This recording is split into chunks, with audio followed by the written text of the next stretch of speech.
जय हो। शुरू करते हैं हम लोग। तीन भुवन में सार वीतराग विज्ञानता, शिव स्वरूप शिवकार, नमहु त्रियोग समारी के, नमहु त्रियोग समारी के। मन, वचन और काय तीनों प्रकार के योगों को संभालकर यहाँ वीतराग स्वरूप विशेष ज्ञान को वंदन किया गया। छह नामक इस ग्रंथ के आधार से हम पहली ढाल में चतुर्गति के जीवों के दुखों की परिस्थितियाँ, दूसरी ढाल में उन दुखों के कारण, तीसरी ढाल से उन दुख के कारणों की निवृत्ति का उपाय, यह चर्चा कर रहे थे। दुखों के निवृत्ति का उपाय बतलाते हुए कहा, रत्नत्रय ही दुखों से मुक्ति का एकमात्र उपाय है। इसलिए हे जीव, तुम रत्नत्रय को धारण करो। सम्यक दर्शन, सम्यक ज्ञान और सम्यक चारित्र, इन तीनों की परिभाषा तीसरी ढाल के प्रारंभ में बतला दी गई थी। फिर तीसरी ढाल में सम्यक दर्शन की चर्चा अपेक्षित विस्तार से हो गई। चौथी ढाल में सम्यक ज्ञान की चर्चा हुई और देश चारित्र की चर्चा हुई। ये देश चारित्र तक की चर्चा हम आपके बीच में अपेक्षित विस्तार से कर चुके हैं। आज चर्चा उस देश चारित्र से सकल चारित्र की कड़ी को जोड़ने वाली चर्चा है। माने देश चारित्र माने अणुव्रति, देश चारित्र माने गृहस्थ, देश चारित्र माने श्रावक, देश चारित्र माने कपड़े पहनने वाला, देश चारित्र माने साधु नहीं है। जो जीव साधु नहीं है, वहाँ से लेकर जो जीव साधु बनने वाला है, उसके बीच में दोनों को जोड़ने वाली कड़ी के रूप में यहाँ इस पांचवी ढाल की चर्चा हुई है। इस पांचवी ढाल में 12 भावनाओं की चर्चा की गई है। 12 प्रकार की है भावनाएं। जब भी हम 12 भावनाओं का नाम सुनते हैं तो हमारे दिलो दिमाग में एक ही 12 भावना आती है, जो कि समाज में बहुत ज़्यादा प्रचलित है, प्रसिद्ध है, विशेषकर दिगंबर जैन समाज में। वो भावना है भूधरदास जी की 12 भावना, जो है राजा राणा छत्रपति हाथिन के असवार, और मरना सबको एक दिन अपनी अपनी बार। पूरा हिल गया भैया। सबको अपनी अपनी बार मरना है, यह बात राजा राणा छत्रपति 12 भावना में प्रारंभ हुई। फिर कहते हैं भाई ये 12 भावनाएं तो जन जन को याद है, ये 12 भावनाएं बहुत ज़्यादा पुरानी नहीं है। लेकिन ये जो दौलत राम जी की छेड़ाला में 12 भावनाएं हैं, ये अलग शैली में लिखी हुई 12 भावनाएं हैं, बहुत गंभीर है और बहुत मार्मिक चर्चा है। मैं आपको इन 12 भावनाओं की चर्चा करने के पहले यह बतला दूं कि आज तक सैकड़ों विद्वानों ने 12 भावनाएं लिखी है। सैकड़ों विद्वानों की 12 भावनाएं अवेलेबल है। डॉक्टर भारीलाल जी की भी है, युगल जी बाबू जी की भी है, मंगत राय जी की है, ध्यानत राय जी की है, भूधरदास जी की है, दौलत राम जी की है, युगल जी की मैंने नाम लिया ही आपको। माने कुंद कुंदाचार्य ने भी 12 साणु वेख्या लिखी, और कार्तिकेय स्वामी ने कार्तिकेय अनुप्रेक्षा लिखी। माने सैकड़ों लोगों ने प्राचीन काल से प्राकृत भाषा में, अपभ्रंश भाषा में और ढूंढारी भाषा में, प्राचीन भाषा में जयचंद जी छाबड़ा साहब ने, अनेक अनेक विद्वानों ने 12 भावनाएं लिखी है। भावना शतक के नाम से पुस्तक भी प्रकाशित है। भावना शतक, 100 से अधिक 12 भावनाएं वहाँ उपलब्ध है। अब प्रश्न ये है, इतनी 12 भावनाएं उपलब्ध होते हुए भी 5-7 12 भावनाएं ऐसी है जो बहुत ज़्यादा फेमस हो गई हैं, मुख्य रीति से, जिनका मैंने आपके बीच में नामोल्लेख किया। हम यथासंभव बीच बीच में उनके अर्थ की चर्चा करते रहेंगे। लेकिन ये 12 भावनाएं हैं क्या? भले ही सैकड़ों विद्वानों ने 12 भावनाओं की चर्चा की हो, लेकिन उसके बावजूद भी कुल 12 प्रकार के शब्द हैं। मैं पूछूंगा बच्चों से शब्दों के नाम, क्या सबको याद होने चाहिए। 12 प्रकार के कुछ विशिष्ट शब्द हैं। उन शब्दों को बेस बनाकर लाइनें विद्वानों ने अपने अपने चिंतन के आधार पर लिखी है। ये 12 भावनाएं वैराग्य उत्पन्न करने वाली माँ के समान कही गई है। प्रारंभ के 2 छंदों में दौलत राम जी ने भूमिका बनाई है और तीसरे छंद से इन भावनाओं को शुरू किया है। तो आज हम पहले और दूसरे छंद के संदर्भ में विशेष चर्चा करेंगे और कल से हम प्रारंभ करेंगे वैराग्य में 12 भावनाओं को। बहुत सुंदर मार्मिक चर्चा चलने वाली है वैराग्य भावनाओं के संदर्भ में। 12 भावनाएं जन जन के कंठ का हार बनी हुई है। जन सामान्य के वे व्यक्ति जिन्होंने कभी धर्म नहीं पढ़ा हो, नहीं सुना हो, वे लोग भी यदि इन 12 भावनाओं की चर्चा को सुनेंगे तो निश्चित तौर पर आनंदित होंगे और उन्हें भी बात समझ में आएगी। तो शुरू करते हैं अपन यहाँ 6 डाला की 5वीं ढाल, 2 प्रारंभ के छंद, एक एक छंद पढ़ेंगे, अर्थ करेंगे, क्या भाव है, क्या विशेषताएं हैं, कितनी गहराई ली हुई ये पंक्तियां हैं। और धुन भी बहुत सुंदर है, चाल छंद है। क्या कह रहे हैं? मुनि सकल व्रति बड़ भागी, भव भोगन ते वैरागी, वैराग्य उपावन माई, चिन्हते अनुप्रेक्षा भाई। कितने सुंदर, जैसे मस्त चाल में चलता है ना व्यक्ति, हाथी अपनी चाल में लहराता हुआ चला जा रहा है, ऐसा चाल छंद है इस छंद का नाम। अब पूरी 12 भावनाएं जो है इसी चाल में मस्ती से आप गुनगुनाते रहो, गाते रहो। कई छंदों में गाया जाता है, मैं बदल बदल करके 3-4 धुनों में गा सकता हूँ इसे।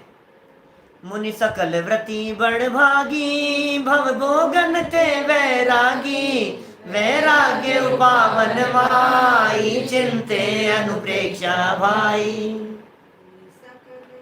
मुनि सकल व्रति बड़ भागी, भव भोगन ते वैरागी, वैराग्य उपावन माई, चिंते अनुप्रेक्षा भाई। बहुत तरह से गाया जा सकता है। आपको जो धुन पसंद हो उस धुन में आप याद करें, लेकिन याद जरूर करें। क्या मुझे 10-12 वर्ष की उम्र में ये याद हो गई थी। मैंने ये तो बहुत बाद में याद की थी। पूरी 6 डाला तो सन 92 में याद की है करीब, और लेकिन बहुत उससे भी बहुत सालों पहले ये 5वीं ढाल याद कर ली थी। गुनगुनाते थे, घर में बोलते थे, इस भावना का पाठ करते थे। बड़ा मजा आएगा। क्या अर्जव, बहुत मजा आएगा इसको बोलने में। मुनिराज कैसे हैं? सकल व्रती हैं। चौथी ढाल में चर्चा की थी देशव्रती की। यहाँ कह रहे हैं मुनिराजों के संदर्भ में। मुनिराज कौन होते हैं? बोले मुनिराज होते हैं सकल व्रती। सकल माने होता है संपूर्ण, व्रत माने होता है नियम। 5 पापों का पूरी तरह से त्याग कर देना, ये है मुनि अवस्था, ये है महाव्रत, ये है सकल व्रत। मुनिराज कैसे हैं? सकल व्रती हैं। और पता है कितने गजब के शब्द के प्रयोग किए यहाँ? बड़ भागी, बड़े भाग वाले। कहते हैं बड़े भाग वाले, क्या ये तो बड़े भाग वाले। बड़े भाग वाले किसका ना? कौन ज्यादा बड़े भाग्य वाला नजर आता है आपको? सारे दुनिया में देखो आप, पैसे वाले ज्यादा भाग्यशाली हैं, अच्छे जॉब वाले ज्यादा भाग्यशाली हैं। अच्छा, मुनिराज को बड़े भाग्यशाली क्यों कह रहे हैं? खूब मेवा मिष्ठान मिलता है खाने को, बहुत भाग्य वाले हैं। मुनिराज बड़े भाग्य वाले क्यों कह दिए? मुनिराज के अच्छे बिजनेस चलते होंगे, इसलिए वे बड़े भाग्यशाली हैं। मुनिराज के पास में खूब बैंक बैलेंस, खूब पैसा, खूब प्रॉपर्टी होती होगी, क्या वे बड़े भाग्यशाली इसलिए हैं? सुनो सुनो, जिनके पास में सब कुछ है वे हमारे महामुनिराजों के चरणों में अपना मुकुट, अपना मस्तक धरते हैं, मुनिराजों के चरणों की धूल को अपने माथे पर लगाते हैं। जिनके पास में सब कुछ है वे दुनिया में राजा कहलाते हैं, और जिनके पास में कुछ नहीं है वे महाराज कहलाते हैं। ये महाराज, ये बड़े भाग्य वाले हैं ये महाराज। ये मुनि अवस्था साधारण नहीं है। ये मुनि अवस्था वो अवस्था है जिस अवस्था में आनंद के झरने झरते हैं। ये मुनि अवस्था वो अवस्था है जिसमें बाहर में जिनके तन पे न तार और अंदर में जिनके आनंद अपार, ऐसे मेरे मुनिवर हैं बारंबार नमो। माने दौलत राम जी द्वारा लिखा गया ये शब्द, बड़भागी शब्द, ये इतना जबरदस्त शब्द लगता है। बड़े भाग्यशाली हैं, माँ भाग्यशाली हैं। अरे किसी व्यक्ति का भाग्योदय होता है तो मुनि बनने की भावना जागृत होती है। मुनि बन गया उसका तो कहना ही क्या, क्या मुनि बनने की भावना। अरे सच्चा श्रावक वो श्रावक है जिसके चित्त में प्रतिपल मुनि बनने की भावना हो। मुनि बनने की भावना नहीं, वो श्रावक श्रावक नहीं। बहुत भाग्यशाली है, क्योंकि मुनिराज तो सुख की खान को भोगते हैं। आत्मानुशासन की मैं यहाँ चर्चा करना चाह रहा हूँ आपके बीच में। आत्मानुशासन गुणभद्राचार्य का लिखा गया एक बहुत मार्मिक चरणानुयोग का ग्रंथ है, गुणभद्राचार्य का लिखा हुआ। थोड़े सालों पहले हमने तेरापंथी बड़े मंदिर टोडरमल जी के मंदिर में चलाया था उसे आद्योपंथ। क्या लिखा उसमें उन्होंने, वो कहते हैं निर्धन जन धन बिना दुखी। वापस बोलता हूं, ध्यान देना, एक एक शब्द बहुत मार्मिक है। निर्धन जन धन बिना दुखी और तृष्णा से दुखमय धनवान, सभी भोगते कष्ट मात्र गुणराज भोगते सुख की खान। अभय जी भाई साहब देवलाली वालों का पद्यानुवाद है, बहुत सुंदर पद्यानुवाद है। मूल जो संस्कृत की पंक्तियां हैं उनका इतना सुंदर भावानुवाद पद्यानुवाद लिखा है। गुनगुनाते रहो, ऐसे छंद हैं। बहुत छंद हमने उस समय पढ़ाते समय लोगों को याद कराए थे और याद किए थे। वापस बोलता हूँ, लाइनों का अर्थ समझना कितने मार्मिक लाइनें हैं। आपको संसार भावना जैसी लाइनें दिखाई देगी। क्या कहा, निर्धन जन धन बिना दुखी। क्या कहा, निर्धन जन धन बिना दुखी और तृष्णा से दुखमय धनवान, सभी भोगते कष्ट मात्र मुनिराज भोगते सुख की खान। अरे जो सुख की खान को भोगते हैं, जो क्षण क्षण में अंतर्मुख होकर के सिद्धों से बातें करते हैं, जो अतीन्द्रिय आनंद का रसास्वादन लेते हैं, जिनकी नग्न दिगंबर बाह्य मुद्रा को देखने मात्र से जगत के जीवों को इस बात का पता लगता है सुख नहीं विषय भोगों में है, तुमको लख यह सद्ज्ञान हुआ। हे जिनेन्द्र देव, आपकी वीतरागी छवि को देख करके हमें यह पता लगा। हे दिगंबर मुनिराजों, आपकी वीतरागी नग्न दिगंबर छवि को देख करके हमें इस बात का पता लगता है आप बड़े भाग्यशाली हैं। बाहर में तन पर तार मात्र भी नहीं है, एक वस्त्र मात्र भी नहीं है, धागा मात्र भी नहीं है, और अंदर में जिनके आनंद अपार का ठिकाना नहीं है। वे कैसे भाग्यशाली महामुनिराज हैं।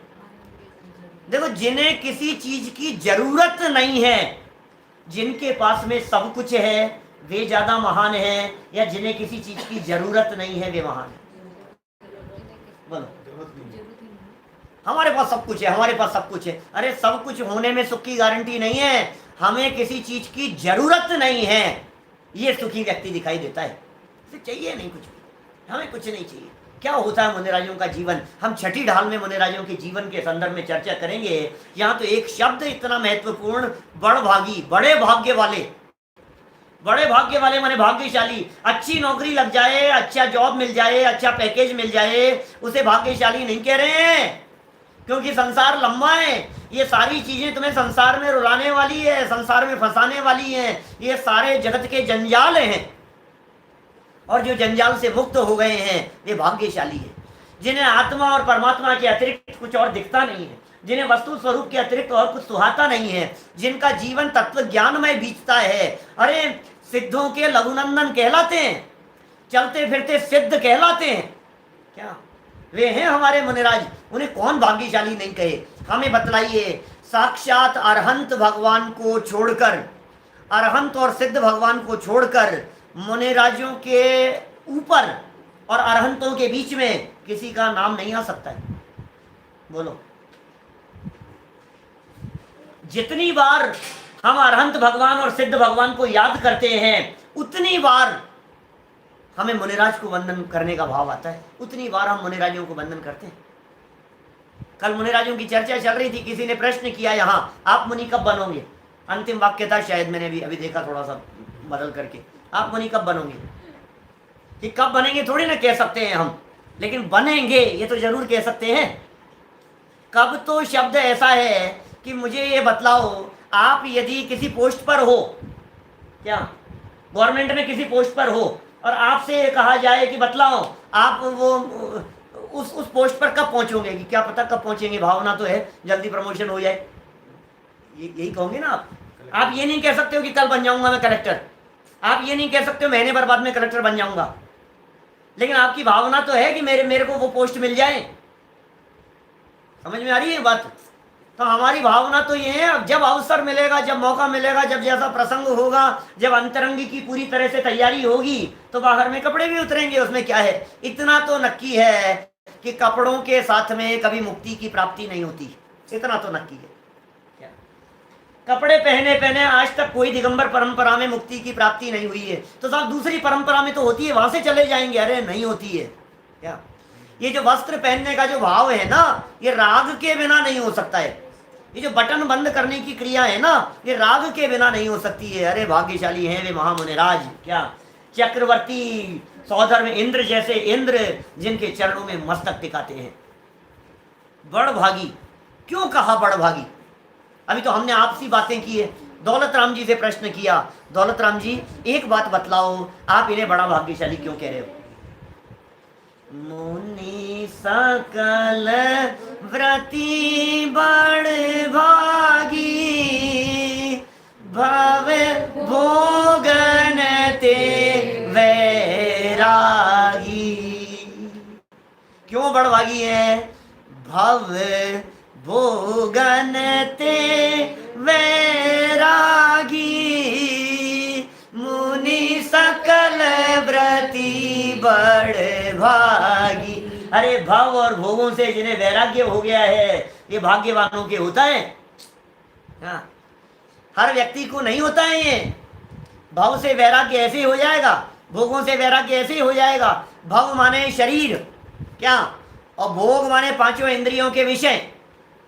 पंचेंद्रिय के विषयों के प्रति विरक्ति का परिणाम ये भाग्यवानों को होता है। अदरवाइज पंचेंद्रिय विषय भोगों में फंसे रहने और लिप्त रहने का परिणाम ही जगत जनों को आता रहता है।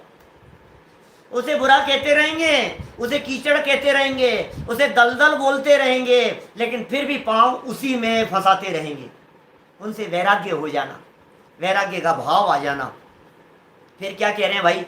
जिन 12 भावनाओं की हम चर्चा आपके बीच में करने वाले हैं, ये सेकंड लाइन में कह रहे हैं, वैराग्य उपावन माई, चिन्हते अनुप्रेक्षा भाई। सब मिलकर के बोला करो। बोलने से क्या होगा? वो शब्द जवान पर आएंगे, बोलते बोलते याद हो जाते हैं। क्या कहा? वैराग्य उपावन, उपावन माने उत्पन्न करने वाली।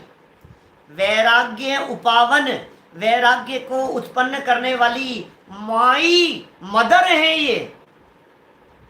ये 12 भावनाएं वैराग्य को जन्म देने वाली मां के समान है।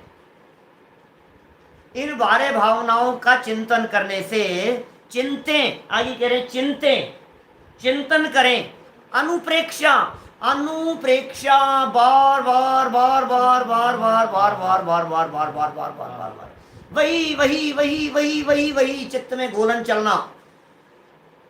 अनु, अनु माने होता है पीछे, और प्रेक्षा माने होता है ध्यान, चित्त की एकाग्रता। अनुप्रेक्षा, प्रेक्षा ध्यान पद्धति चलती है। श्वेतांबर तेरापंथ संप्रदाय में एक पद्धति चलती है, प्रेक्षा ध्यान पद्धति। हमने बहुत किया लाडनू में, हमने वहाँ प्रेक्षा ध्यान करवाते थे, हमारे कंपलसरी था, मतलब आपको ध्यान के लिए पहुंचना ही पड़ेगा सुबह 4:30 पौने 5 बजे उठ करके। तो हम वहाँ पहुँचते थे, वो ध्यान कराते थे। वो हम भी करा सकते हैं ध्यान अभी, ऐसा आप चाहें तो बिल्कुल, हम बिल्कुल। लेकिन वो सारा क्या है? शरीर के ऊपर उपयोग केंद्रित करने वाली बात है। यहाँ तो आत्मा के ध्यान की चर्चा है। यहाँ जिसका चिंतन करने की बात कही जा रही है, ये चिंतन तो आत्मा के लिए होना चाहिए, वस्तु स्वरूप के लिए होना चाहिए। मैं कौन हूँ और भगवान कौन है, चिंतें, चिंतन करो। किसके बारे में? अनित्य, अशरण, संसार, एकत्व, अन्यत्व, अशुचि, आश्रव, संवर, निर्जरा, लोक, बोधि, दुर्लभ, धर्म, ये 12 भावनाओं के लिए 12 शब्द हैं। एक एक शब्द की व्याख्या होगी यहाँ। वैराग्य उपावन माई, माँ माँ माँ, उत्पन्न करने वाली माँ। इन 12 भावनाओं को माँ संज्ञा दी जा रही है। क्यों माँ संज्ञा दी जा रही है बतलाओ? माँ किसे कहते हैं? एक छोटा सा प्रश्न आप सबके बीच में, माँ किसे कहें? जनवाणी क्या? जनवाणी हमारी माँ है। बताओ, मैं कभी कभी पूछता हूँ ऐसा, मेरा 4 अनुयोग वाले हैं, इस तरह के जो प्रवचन होंगे उनमें मैंने ये प्रश्न उठाया है बार बार में। जनवाणी हमारी माँ है, जनवाणी हमारी माँ है। प्रश्न हमारा ये है कि जनवाणी को माँ क्यों कहते हैं? बोलो। बच्चे का भला चाहती है, बच्चे को खाना सिखाती है, बच्चे को बोलना सिखाती है, बच्चे को चलना सिखाती है, उंगली पकड़ करके चलना सिखाती है? नहीं, ये तो कोई भी दे सकता है, कोई भी सिखा सकता है। चलना सिखाने में क्या दम है? कोई दूसरा चलना सिखा देगा तो वो माँ हो जाएगा क्या? कोई दूसरा बोलना सिखा देगा तो वो माँ हो जाएगा क्या? कोई दूसरा खाना पीना सिखा देगा तो वो माँ हो जाएगा क्या? माँ का एक लक्षण है, जिस लक्षण को दुनिया में कोई भी व्यक्ति डिफीट नहीं कर सकता है, चैलेंज नहीं कर सकता है। वो लक्षण क्या है? जन्म देने वाली, वो माँ है। दूसरे काम सब कर लेंगे, दूसरे काम सब कर सकते हैं, लेकिन ये काम कोई नहीं कर सकता है, जन्म देने का। और किसी दूसरे ने जन्म देने का काम किया तो समझ लो वो माँ है। इन्होंने साहब माँ तो ये है मेरी, लेकिन जन्म उन्होंने दिया है, तो बेटा माँ तो असली वही है, जो जन्म देवे उसे माँ कहते। तो जनवाणी को माँ क्यों कहते? ये मोक्ष मार्ग को जन्म देने वाली है। इस हिंदुस्तान में, इस दुनिया में, इस पूरे भारत क्षेत्र में, पूरे 2.5 द्वीप में, पूरे 3 लोक में सम्यक दृष्टि ज्ञानी धर्मात्माओं रूपी पुत्रों की उत्पत्ति जनवाणी रूपी माँ से ही होती है। इसलिए जनवाणी को माँ कहते हैं। तो जनवाणी तो सब ज्ञानियों की माँ है। और यहाँ कह रहे हैं ये वैराग्य भावनाओं को भी माँ कह करके पुकार रहे हैं। क्यों? क्योंकि ये वैराग्य भावनाएं मुनि अवस्था को जन्म देने वाली है। इन वैराग्य भावनाओं में मुनि अवस्था का जन्म होता है। जो व्यक्ति इन 12 भावनाओं का चिंतन करता है वो व्यक्ति अल्पकाल में मुनि बन जाता है। 12 माने 12, संख्या है 12। भावना माने है चिंतन। इस दुनिया के बारे में उपशम 12 प्रकार से चिंतन किया जाता है। 12 प्रकार से हम दिमाग में सोचते हैं इस दुनिया के बारे में, जगत के बारे में, आत्मा के बारे में। किसी चिंतन में 2 बातें शामिल है, आधा और आधा, 2 हिस्से कर दो उसके, करेंगे चर्चा उनकी। पहले हिस्से का नाम है वैराग्य उत्पादक और दूसरे पार्ट का नाम है तत्वपरक चिंतन। 6 भावनाएं हैं वैराग्य उत्पन्न करने वाली और 6 भावनाएं हैं तत्व से संबंध रखने वाली। 6 भावनाएं वैराग्य उत्पन्न करने वाली है, 6 भावनाएं तत्व से संबंध रखने वाली है। तो दोनों को मिलकर के क्या परिभाषा बन गई? वैराग्य उत्पादक तत्व परक चिंतन का नाम अनुप्रेक्षा है, भावना है। 12 अनुप्रेक्षा है, 12 भावना है। सैकड़ों विद्वानों ने जो 12 भावनाएं लिखी है, सब में सिर्फ 12 बातों का चिंतन किया गया है। हम इधर उधर का भी आपको थोड़ा थोड़ा सा हवाला देते रहेंगे। क्यों करें भाई साहब ये चिंतन, ये बताओ। तो एक बात तो बतला दी, वैराग्य को उत्पन्न करने वाली है। आप यदि इन 12 भावनाओं का चिंतन करेंगे तो हृदय में वैराग्य उत्पन्न होगा, वस्तु स्वरूप समझ में आएगा। अरे यार नहीं नहीं, हमें तो वैराग्य परेशान हो जाते हैं यार जब ये ज़्यादा नेगेटिव बातें करते हैं ना। जैसे हमारे को शब्द से ही लग रहा है, अभी तो सुना नहीं है हमने कुछ भी, ये कोई न राखनहार, मरना सबको एक दिन। तो फिर ये तो ऐसे नेगेटिव बातें लगती है थोड़ी सी। सब अनित्य है, सब नाशवान है, कोई बचा नहीं सकता है तुम्हारे को। तो लगता है यार ये सब ये नेगेटिव बातें करते हो आप। आजकल का जमाना तो पॉजिटिव थिंकिंग का है। आप इन 12 भावनाओं का चिंतन करके नेगेटिविटी डालने की कोशिश कर रहे हो। सब मर जाएंगे बेटा, सबको एक ना एक दिन मरना ही, सबको एक ना एक दिन मरना है। अरे क्या मरना है, मैं कोई नहीं आएगी मौत। ऐसे ऐसा लाओ थोड़ा सा जिससे हिम्मत आए हमारे में। कोरोना से लोग वैसे ही मर रहे हैं, डर रहे हैं, और तुम डर रहे हैं और तुम और डरा रहे हो उनको अनित्य कह करके। अरे भाई सुनो तो सही, ये जो 12 प्रकार की भावनाएं हैं ये डराने वाली नहीं है, डर को भगाने वाली है। क्या मिलेगा इन 12 भावनाओं के चिंतन से? तो दूसरे छंद में ये कुछ विशेष बात कहते हैं, देखो जरा। इन चिंतत सम सुख जागे, जिमि ज्वलन पवन के लागे। जब ही जिय आत्म जाने, तब ही जिय शिव सुख ठाने। क्या आवाज नहीं आ रही कुछ लोगों को? सामने लिखा हुआ आ रहा है, क्या करें? हाँ, उनके नेटवर्क की प्रॉब्लम है, ये ऐसा चलता रहता है। ये क्या है? सबसे बिजी टाइम होता है, ये सबसे बिजी टाइम है ये। एक तो बिजी टाइम, और दूसरी बात ये कि सुबह से लेकर के शाम तक आते आते दिन भर में इतना नेट चला लिया होता है कि वो शाम तक स्लो हो जाता है। तो आप यदि दिन भर नेट का कम उपयोग करेंगे तो शाम को आपको ये नेट भरपूर मात्रा में मिलेगा ज्वाइन करने के लिए। हाँ, बच्चों की पढ़ाई चल रही है, बिजनेस चल रहा है, काम चल रहे हैं, सब ऑनलाइन वर्किंग चल रही है, वर्क फ्रॉम होम हो रहा है, बच्चों की सारी क्लासेस वगैरह सब जूम ऐप वगैरह के ऊपर चल रही है। तो दुनिया में बहुत बहुत बातें हैं। चलिए खैर कोई बात नहीं। क्या कह रहे हैं? इन चिंतत, क्या कह दिया? इन चिंतत सम सुख जागे। इनका चिंतन करने से समता रूपी सुख उत्पन्न होता है।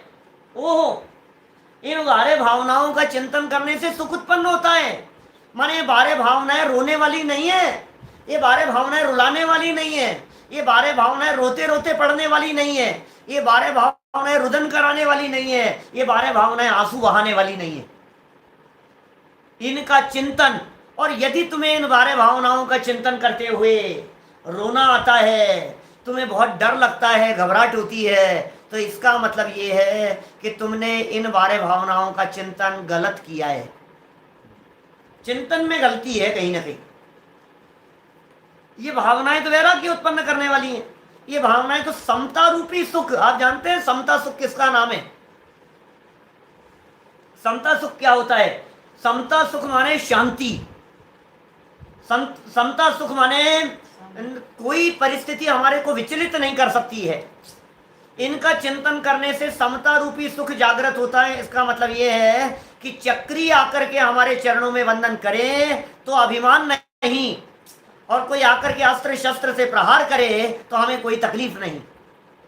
छठी ढाल में आएगी इस प्रकार की पंक्तियां। अरि मित्र महल मसान कंचन कांच निंदन तुतिकरण अर्घावतारण असि प्रहारण में सदा समता धरण। आगे छठी ढाल में करेंगे चर्चा। ये समता है, कंचन कांच बराबर जिनके, इसका नाम समता है। पाप का उदय और पुण्य का उदय, क्योंकि उदय बदलते देर नहीं लगती भैया, उदय बदलते देर नहीं लगती। अभी सामने से मुस्कुरा करके बात करता हुआ व्यक्ति कब बरस पड़े पता नहीं, कब बरसता हुआ व्यक्ति प्यार से बात करने लगे पता नहीं, उदय बदल गया एकदम झटके से। स्वस्थ दिखाई देने वाले व्यक्ति के कैंसर के लक्षण दिखाई देने लगे पता नहीं। आप कह रहे हो मैं बिल्कुल ठीक हूं, और अभी कोरोना की एक और स्टेज आई है जिसमें लोग ये कह रहे हैं कि ऐसे लोग जिनके बाहर में कोई सिम्टम्स नहीं दिखाई दे रहे हैं, जिनके खांसी नहीं है, जुकाम नहीं है, बुखार नहीं है, तकलीफ नहीं है, कुछ नहीं है, बिल्कुल फिट है, और टेस्ट किया और पता लग रहा है कोरोना पॉजिटिव है। ये एक और इस तरह की स्टेज आई है अभी।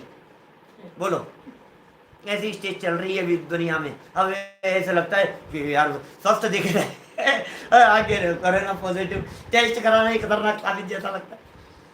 मेरा कहने का मतलब ये कब उदय बदल जाए, कब बॉडी में चलते चलते एकदम कैंसर हो जाए, तो कहते रोने की बात नहीं है। ये यहाँ कह रहे हैं समता हो, समता, हर परिस्थिति को झेलने के लिए तैयार हैं हम, इसका नाम है समता।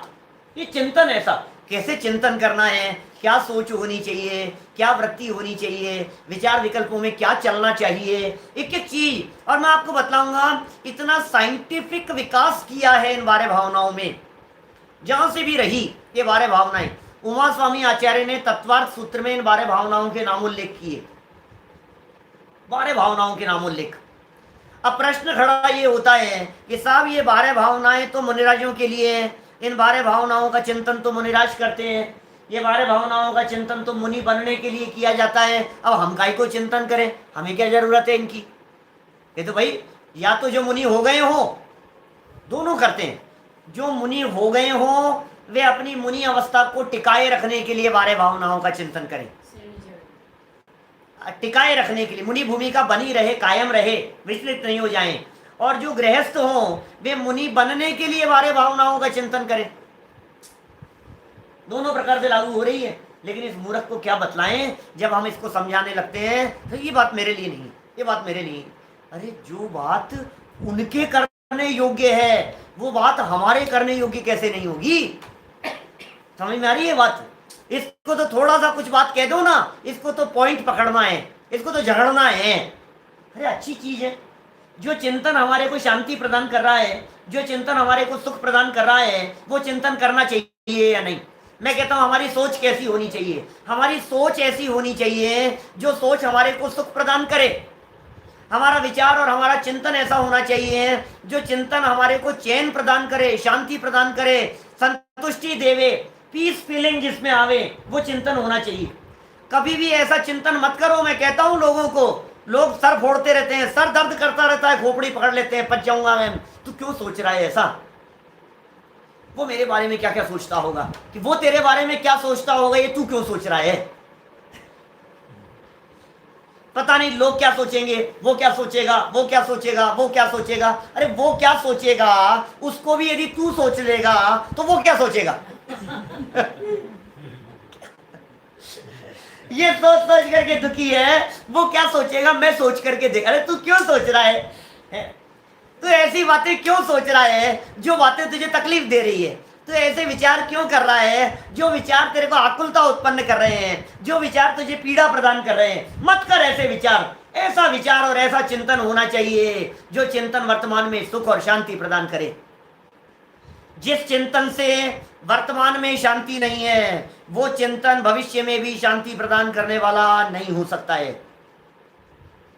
जो चिंतन करने से वर्तमान में सुख मिल रहा है उसी चिंतन को करने से भविष्य में भी सुख मिलने की बात हो सकती है।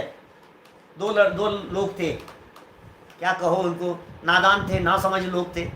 मुनिराज के पास में गए, महाराज महाराज कोई बात बताओ, कोई नियम दिला दो।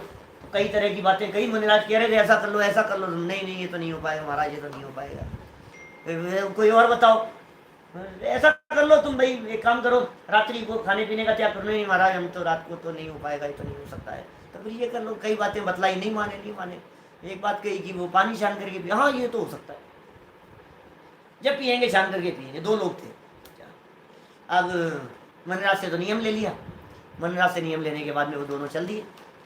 दोनों रास्ते में चलते चलते रास्ते में चले जा रहे हैं। अचानक उन्हें प्यास लगी, और प्यास लगी तो एक कुआं पास में दिखा, और कुएं से पानी खींचा। अब पानी खींचने के बाद एक आदमी कुएं से निकला था ना पानी, उस पानी को छानने लगा। तो दूसरे ने कहा, ए तू क्यों पानी छान रहा है?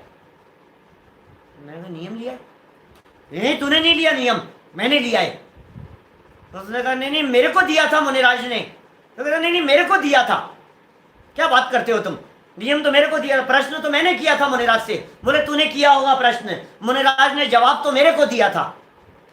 नियम तो मेरे को दिया है मुनिराज ने, पानी तो छान करके मैं पीऊंगा, तू नहीं पी सकता है। आपस में झगड़ा चालू हो गया। बोले प्रश्न तूने किया होगा लेकिन जवाब तो मुझे दिया था। बोले जवाब तुझे दिया होगा, जिस समय वो बोल रहे थे उस समय मेरी तरफ इशारा कर रहे थे, इसलिए मेरे को उन्होंने नियम दिया था। अब वो तो झगड़ा हो गया आपस में, बहुत खतरनाक। पहुंच गए मुनिराज के पास। क्या करें महाराज? महाराज आप बतलाओ, सच सच बतलाओ, आपने नियम किसको दिया था? बोलो क्या करेंगे महाराज, क्या करेंगे? क्या ऐसे महामूर्खों से पाला पड़ा है क्या? अरे मूर्ख चंद, जो हमने अच्छी बात बतलाई तुम्हारे को, तुम दो क्या 200 लोग 500 लोग पूरा गांव यदि पानी छान करके पिए तो तुम्हें क्या ऐतराज है? क्या जो अच्छा काम है वो सभी के करने योग्य है ना? उसमें ये ऑप्शन क्या लगा दिया कि इसको करना चाहिए और इसको नहीं करना चाहिए? हम आपको बात ये कहना चाह रहे हैं, जिन बारह भावनाओं का चिंतन मुनिराजों के लेवल पर किया जा सकता है, जिन बारह भावनाओं का चिंतन पंचम गुणस्थानवर्ती श्रावक के लेवल पर किया जा सकता है, जो बारह भावनाओं का चिंतन 5वें और 6ठे 7वें गुणस्थानवर्ती मुनिराज भी करते हैं और शांति का अनुभव करते हैं, उन बारह भावनाओं का चिंतन हम करें कि नहीं करें? कि जिनकी होनहार खोटी होगी ना, वो तो ये कहेंगे मुझे नहीं, इनको और इनको नहीं, उनको और वो उनके लिए और ये इनके लिए। भाई साहब ये जिनवाणी की चर्चाएं सबके लिए है, जो स्वीकार करे उसके लिए है। क्या होता है इनसे? इन चिंतत सम सुख जागे, जिमि ज्वलन पवन के लागे। इनका चिंतन करने से जो समता रूपी सुख प्रकट होता है, वो कैसा सुख प्रकट होता है? जिमि माने जैसे, जिमि ज्वलन, ज्वलन माने आग, पवन के लागे, पवन के माध्यम से, हवा के माध्यम से जिस तरह से अग्नि निरंतर बढ़ती रहती है, बढ़ती रहती है, बढ़ती रहती है। आपको मालूम है जंगल की अग्नि कैसे बढ़ती है? जंगल में जो अग्नि लगती है उसका क्या होता है? वो क्यों नहीं बुझ पाती है? फटाफट फटाफट, जैसे जैसे हवा लगे। हवा से बुझती नहीं है।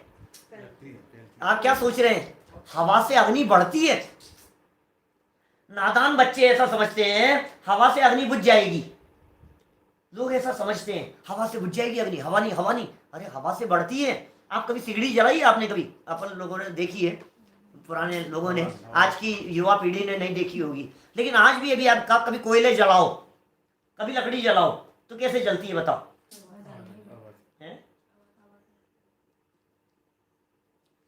हवा करनी पड़ेगी उसको तेजी से। माने ये जो हवा है ना, इस हवा से वो आग सुलगती है, आग बढ़ती है, हवा से बुझती नहीं। बोले जिस तरह से हवा लगने से वो अग्नि बढ़ती है, ठीक उसी प्रकार इन वैराग्य में 12 भावनाओं का चिंतन करने से समता रूपी सुख ऐसे बढ़ता रहता है, बढ़ता रहता है, आनंद आता रहता है। आहा हा, आनंद आ रहा है। बोलो, हम कल इन बातों को प्रूव करके बतलाएंगे आपको। जब इन भावनाओं की चर्चा कल हम प्रारंभ करेंगे, जन जन को मजा आए ऐसी भावनाएं हैं। हर व्यक्ति के लिए है, जीव मात्र के लिए है, प्राणी मात्र के लिए है, हर मनुष्य के लिए है। मैं तो यहां तक कहता हूं, जैन सुने तो जैन और अजैन सुने तो अजैन, जैन हो या अजैन, सबके लिए ये 12 भावनाओं की चर्चा है। आपके यदि कोई मित्र सगे संबंधी अजैन भी होवे और वे इन बातों को सुने तो कोई ऐतराज नहीं, ऐसी चर्चा है, सुख मिलेगा। ये 12 भावनाएं सुख उत्पन्न करने वाली होती है। ये दौलत राम जी के ये शब्द इनके घर के शब्द नहीं है। हमने बहुत सालों पहले हमारे दैनिक स्वाध्याय में वहीं टोडरमल जी के मंदिर में हमने कार्तिकेय अनुप्रेक्षा ग्रंथ भी चलाया था। वो कार्तिकेय अनुप्रेक्षा में 12 भावनाओं का वर्णन है उस ग्रंथ में, उसका मंगलाचरण है। कार्तिकेय अनुप्रेक्षा का सुनना ध्यान से मंगलाचरण क्या कहते हैं। उसके पहली गाथा में क्या बात कह रहे हैं? तिहुवण तिलयम देवम वंदिता तिहुवणिंद परिपूज्यम, वोचम अणुपे हाओ भवीय जनानंद जनणियो। क्या वापस बोलता हूं, बहुत सरल शब्द हैं। तिहुवण तिलयम देवम, 3 लोग के जो तिलक, तिलयम तिलक देव हैं, परमात्मा हैं, अनंत भगवान है हमारे। तिहुवण तिलयम देवम वंदिता तिहुवणिंद परिपूज्यम। तीनों लोकों में जो पूज्य लोग दिखाई देते हैं, बड़े बड़े लोग, इंद्र हेमेंद्र आदि सब लोग जिनके चरणों में ऐसे माथा टेकते हैं, उनको वंदन करके वोचम अणुपेहाओ, वोचम माने कहूंगा, अणुपेहाओ अनुप्रेक्षाओं को, वोचम अणुपेहाओ। कैसी है वे अनुप्रेक्षाएं? लास्ट चरण ध्यान देने योग्य है। भवीय जन आनंद जनणियो, प्राकृत ध्यान में, भवीय जन, भव्य जन, आनंद जनणियो, भव्य जीवों के आनंद को जन्म देने वाली 12 भावनाओं को मैं कहूंगा। ये सैकड़ों हजारों वर्ष पहले प्राकृत में लिखी गई 12 भावनाओं में ये इस तरह के भाव व्यक्त कर रहे हैं। तो कह रहे हैं जिमि ज्वलन पवन के लागे। जिस तरह से हवा लगने से पवन प्रज्वलित होती है, दैदीप्यमान होती है, वृद्धिंगत होती है, उसी प्रकार खूब करो भैया, खूब करो चिंतन है। क्या होगा? जब ही जिय आत्म जाने, तब ही जिय शिव सुख ठाने। ओ, इनका चिंतन करने से क्या होगा? जब तू ऐसे वस्तु स्वरूप का चिंतन करेगा तो तब तुझे अपने जीव, तब ही यह जीव आत्मा को जान पाएगा। क्या माने, 12 भावनाओं का चिंतन आत्मा को जानने की भी एक विशेष प्रकार की प्रोसेस है। ये 12 भावनाओं का चिंतन आत्मा को जानने की एक विशिष्ट प्रकार की प्रक्रिया है। सबने प्रयोग किए हैं इस तरह के।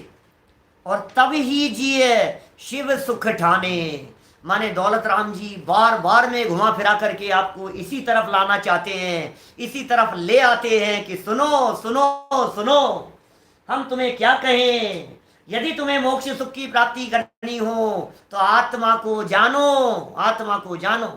गुरुदेव बार बार में कहते हैं, जो नैरोबी के वीडियो प्रवचन है ना उनके, उसमें वे बार बार में कहते हैं 17वीं 18वीं गाथा पे प्रवचन करते हुए, पहले में पहले हे जीव तू आत्मा को जान, पहले में पहले आत्मा को जान। सबसे पहले बोले साहब पहले खाना, अरे नहीं तू पहले आत्मा को जान, पहले में पहले आत्मा को जान, ये पहला कर्तव्य है जीव तेरा। अब मुझे मालूम है बहुत सारे लोगों के प्रश्न होंगे, कैसे जाने साहब आत्मा के बारे में, कैसे जाने, लोगों के दिमाग में विकल्प चल रहे होंगे। पंडित जी आत्मा को जानने की विधि बता दो, पंडित जी सम्यक दर्शन की विधि बतला दो, पंडित जी ये कैसे करें उसकी प्रक्रिया बतला दो। सभी पंडित जी बता दें, कुछ तुम भी करोगे खुद भी। आप देखो शास्त्रों में आत्मा क्या है, आत्मा का कैसा स्वरूप बतलाया गया है, फिर ये 12 भावनाओं के माध्यम से तो बतलाएंगे। देखो जब ये जीव इन 12 भावनाओं का चिंतन करता है तब समता जागृत होती है, और वो जो समता जागृत होती है उस समता का बेस दुनिया के पदार्थ नहीं होते, उस समता का बेस अपना स्वभाव होता है, उस समता का बेस अपना ज्ञायक भगवान आत्मा होता है। उसकी दृष्टि से, उसके अवलंबन से समता भाव जागृत होता है। और कह रहे हैं जब ये समता भाव जागृत होता है तब ये जीव अपने आत्मा में स्थित होता है और ऐसे सुख की प्राप्ति होती है कि उसे अल्प काल में मोक्ष सुख की प्राप्ति हो जाती है, सिद्धालय में जाकर के विराजमान हो जाता है। ठाणे माने प्राप्त करे, जिए माने जीव, आत्म जाने माने आत्मा को जाने। जब आत्मा को जाने तब ही क्या हो जाएगा, तब ही इस जीव को शिव सुख माने मोक्ष सुख ठाणे प्राप्त हो जाएगा। माने आत्मा को जानते ही मानो मोक्ष मिल गया हो। अरे थोड़ा बहुत काल संसार दशा में रहे तो रहे, मोक्ष हो गया उसे। हमारे यहाँ 4 प्रकार के मुक्त गए हैं शास्त्रों में। सम्यक दृष्टि हो गया माने मुक्त हो गया। क्या बात कर रहे हो, हमने तो उनको यहीं देखा था। एक व्यक्ति घर से शिखर जी के लिए निकले सामान पैक करके, बराबर, और घर से निकल गए और पीछे से लैंडलाइन पर फोन आया कि वो कहाँ है, और जवाब मिला कि वो तो शिखर जी गए। कि कब आएंगे, कि 8 दिन बाद आएंगे। अच्छा ठीक है, रख दिया उन्होंने। फिर क्या हुआ, उसकी जिसकी फोन पर बात हुई थी वो व्यक्ति रास्ते में चल रहा था, कहीं मार्केट जा रहा था, और जाते जाते उसने एक टैक्सी में बैठे हुए, ऑटो में बैठे हुए, गाड़ी में बैठे हुए उनको देखा, जिनके लिए भी कहा था ना शिखर जी जाने की बात। क्या कितना झूठ बोलते हैं। मैंने तो अभी उनसे पूछा था फोन करके, मेरे से कहते हैं शिखर जी चले गए क्या, और ये तो यहीं दिख रहे हैं।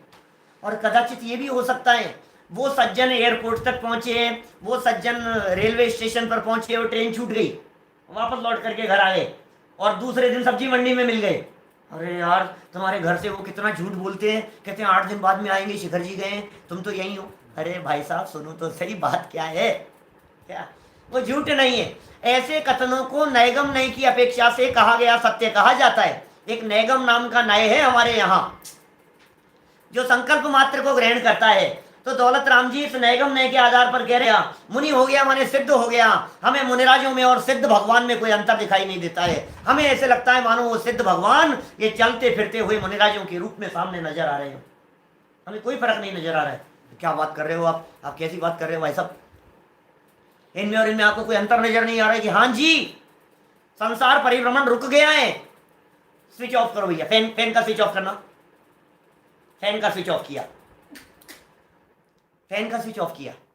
बोलो पंखा चल रहा है कि नहीं चल रहा है, चल रहा है, चल रहा है कि जल्दी बताओ क्या सुनो भाई, समझदार व्यक्ति ये कहता है, समझदार व्यक्ति ये कहता है कि बंद हो गया क्या, और ना समझिए कहता है मुझे तो चलता हुआ दिखाई दे रहा है। फर्क समझ में आ रहा है आपको दोनों में? समझदार व्यक्ति ये कह रहा है बंद हो गया, अब ये जो चल रहा है ना ये चलने के लिए नहीं चल रहा है, अब ये जो चल रहा है ये रुकने के लिए चल रहा है, ये चलने के लिए नहीं चल रहा है। और ना समझ के घूम रहा है अंकल, ये तो घूम रहा है, चल रहा है, आप कैसे कह रहे हो कि रुक गया? अरे भाई तू समझता नहीं है। ऐसे ही जो चतुर्थ गुण स्थानवर्ती है, जो सम्यक दृष्टि है, जो पंचम गुण स्थानवर्ती है, जो मुनिराज है, बोलो संसारी हैं कि मुक्त है? तो जिनागम ये कहता है कि मुक्त है। कि क्यों मुक्त है? कि संसार में दिख रहे हैं अभी तो, कि तुम्हारी इन आंखों से यही दिखेगा। ये दो चार भाव इधर उधर घूमते फिरते हुए भी दिखाई दे रहे हैं, तो ये घूम फिर नहीं रहे हैं, ये रुकने के लिए चल रहे हैं।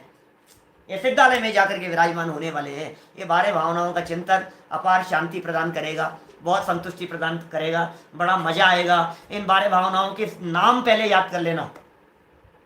कल सब लोग, जितने लोग ये सुन रहे हैं प्रवचन, और जितने लोग और सुनेंगे बाद में भी, सब 12 भावनाओं के नाम याद करें। मैं बुलवाता हूं यहां, 1 मिनट में खत्म करते हैं। अनित्य अशरण संसार, बोलो अनित्य अशरण संसार, एकत्व अन्यत्व अशुचि, एकत्व